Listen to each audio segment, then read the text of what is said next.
Hello student, welcome to Equator Academy Dehradun. और जैसे कि आप इमेज से समझ गए होंगे, इस वीडियो का जो थीम है क्या है कि उत्तराखंड जीके की तैयारी कैसे करें आपके आने वाले लोअर पीसीएस आरओ या आपके अपर यूके पीसीएस की तैयारी और प्रीलिम्स या मेंस के हिसाब से। तो आज हम जो बात करेंगे वो प्रीलिम्स के पहले मेन जो रहेगा, इस वीडियो का थीम रहेगा कि प्रीलिम्स के हिसाब से कैसे करें और आपका जो 2 जुलाई और जुलाई को आपका पेपर है किस तरीके से उसमें आपको अच्छे नंबर मिले।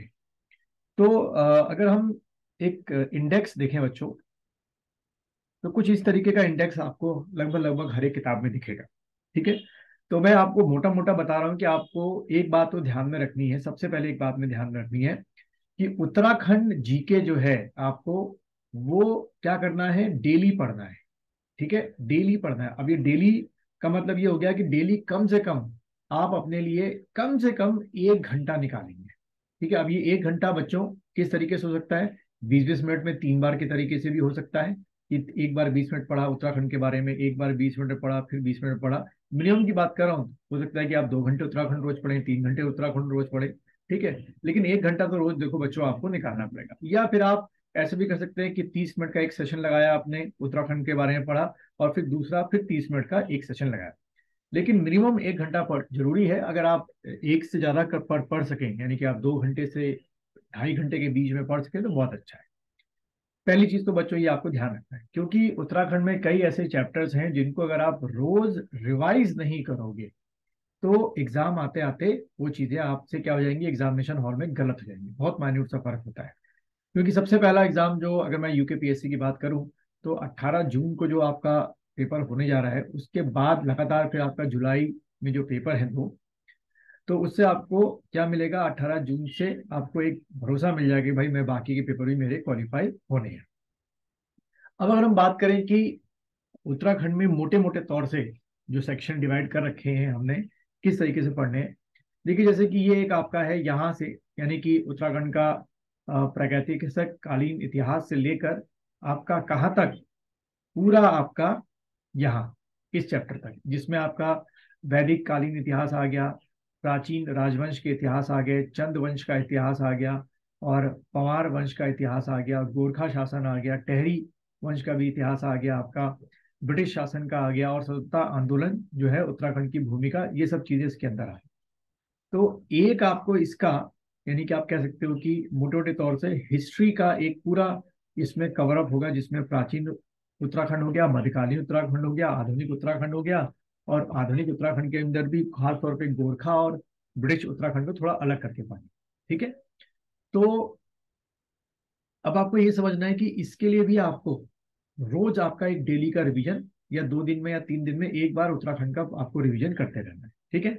तो एक आपको ये लेके चलना है सेक्शन।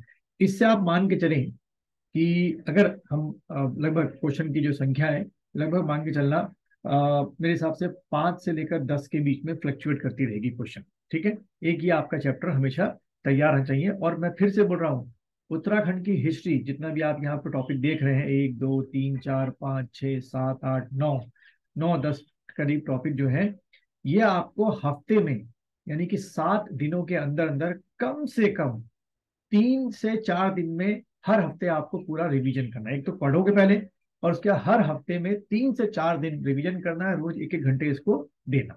ठीक है। ये बहुत जरूरी है। फिर ये जो समाचार पत्र का इतिहास है और स्वतंत्रता आंदोलन, इसको भी हफ्ते में एक बार आपको पढ़ना है। 1 या 2 न्यूज़पेपर हमेशा आपके एग्जाम में पूछे जाते हैं। ठीक है। तो पहला टॉपिक आपका ये हो गया। दूसरा, उत्तराखंड के जो आपके क्या है, महत्वपूर्ण जो मंदिर है, उससे आपके एक जो है क्वेश्चन बन जाते हैं। फिर चार धाम यात्रा, हमारे यहाँ आपको पता है अभी शुरू होने वाली है, और चार धाम प्रोजेक्ट जो है आपका रेलवे का और सड़क का, तो इससे भी आपके 1 से 2 क्वेश्चन बन सकते हैं। और हमारे यहाँ जितनी भी धार्मिक यात्राएं होती हैं, इससे आपके 1 2 क्वेश्चन बन सकते हैं। फिर मेले और उत्सव, इससे आपके 1 से 2 बन सकते हैं। नदी तंत्र जो है, इससे आपके 1 से 2 क्वेश्चन बन सकते हैं। तो इसको आप कैसे क्लब करोगे, फिर से हिस्ट्री एक मोटा मोटा टॉपिक हो गया, मंदिर हो गए, चार धाम यात्रा हो गई, धार्मिक मेले हो गए, और मेले उत्सव हो गए। इनका आपको एक दूसरा बंच तैयार करना है। ठीक है। तो एक हिस्ट्री रोज रिवाइज कर रहे हैं, एक दूसरा ये रिवाइज कर रहे हैं। फिर बच्चों नदी तंत्र, ग्लेशियर और जलप्रपात, इसका आपको एक सेट बनाना है। ठीक है, इसको भी जैसे जैसे मान लो क्या, इतिहास पढ़ लिया दिन भर में एक बार, फिर दूसरा उठाया दिन भर में एक बार, क्या पढ़ लिया, मंदिर हो गया, धार्मिक यात्राएं हो गई, मेले हो गए, उत्सव हो गए। फिर तीसरा टॉपिक नदी, हिमनद, ताल, झरने, क्योंकि आपस में कहीं ना कहीं जुड़े हुए हैं। ठीक है, तीसरा टॉपिक आपका हो गया। फिर उसके बाद आपका ऊर्जा जो संसाधन है, यानी कि मिनरल्स हैं आपके, खासतौर पे इनके बारे में पढ़ा। फिर आपके ये जैव और राष्ट्रीय उद्यान, और ये बुग्याल और ये चोटी, क्योंकि कई राष्ट्रीय उद्यान इन्हीं बुग्यालों या चोटियों में है, तो इसका एक आप क्या बनाओगे, बंच बना के पढ़ते रहोगे। फिर उसके बाद आपका पांचवा जो है, अलग से एक बंच बनाना है, किसके बारे में, जो जनजाति है उनका इतिहास के बारे में। ठीक है, उसके बाद ये गुफाएं और चोटी, इसका एक बंच बनाओगे। ये भी बहुत आपका रिवीजन करते रहना है आपको। फिर कला जो है आपका, कला और आपके क्या, नाट्य कला, फिल्म, वाद्य यंत्र, इसका एक आप बंच बनाओगे।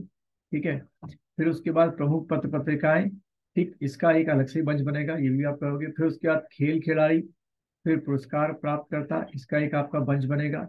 जितने भी हमारे औद्योगिक संस्थान हैं, शिक्षण संस्थान है, इसका एक आप बंच बनाओगे, साथ में पढ़ोगे। ठीक है, और हमारे यहाँ सरकारी योजना या उत्तराखंड बजट जो आपका हो गया उसके बारे में। और फिर आपका सेंसस है, सेंसस तो फेवरेट है, एक क्वेश्चन आता ही आता है। तो मोटे मोटे तौर से बच्चों ये 11 से 12 टॉपिक है, ये आपके उत्तराखंड के हैं। अब इसमें कोशिश करो कि हफ्ते में, एक हफ्ते में ये 11 के 11 टॉपिक को एक एक बार क्या कर सको, आप लोग रिवीजन कर सको, तो बहुत ही अच्छा है। रही बात सोर्सेज किताब की, तो अभी पहले दो ही सोर्सेज को खत्म करो। उत्तराखंड की जो परीक्षा वाणी की उत्तराखंड है, उससे आप पढ़ें। और दूसरी आपकी जो आपके BS नेगी साहब हैं, उनकी जो किताब है, उनसे आप लोग इस चीज को खत्म करें, तो काफी कुछ आपका कोर्स जो है ये इससे समाप्त हो जाएगा। और अगर मान लीजिए 30 क्वेश्चन या 40 क्वेश्चन आपके एग्जाम में आ रहे हैं, तो 30 में से लगभग लगभग 20+ क्वेश्चन जो है, आप इन्हीं दो किताबों से अगर लगातार रिवीजन करते रहते हैं, तो उससे आपकी एक्यूरेसी बढ़ेगी और आराम से इसको कर सकते हैं।